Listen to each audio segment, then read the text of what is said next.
బులెటిన్లో మరో breaking news చూస్తున్నాం. టీఎస్పీఎస్సీ పేపర్ లీకేజ్ ఘటనపై ఏబీవీపీ కార్యకర్తలు ప్రగతి భవన్ ముట్టడికి యత్నం చేశారు. రోడ్డుపై బైఠాయించి నిరసన వ్యక్తం చేశారు. దీంతో ఆందోళనకారులను పోలీసులు అడ్డుకున్నారు. ఈ నేపథ్యంలో స్థానికంగా ఉద్రిక్త వాతావరణం చోటు చేసుకుంది.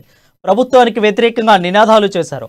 30 లక్షల మంది విద్యార్థుల జీవితాలు రోడ్డున పడుతుంటే సీఎం కేసీఆర్ స్పందించకపోవడం దారుణమన్నారు. పేపర్ లీకేజ్ ఘటనకు సీఎం కేసీఆర్ రాజీనామా చేయాలని డిమాండ్ చేశారు.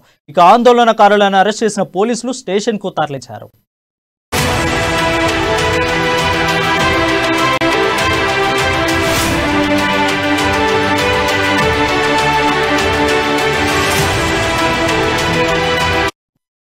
బులెటిన్లో మరో బ్రేకింగ్ న్యూస్ చూస్తున్నాం. టీఎస్పీఎస్సీ పేపర్ లీకేజ్ ఘటనపై ఏబీవీపీ కార్యకర్తలు ప్రగతి భవన్ ముట్టడికి యత్నం చేశారు.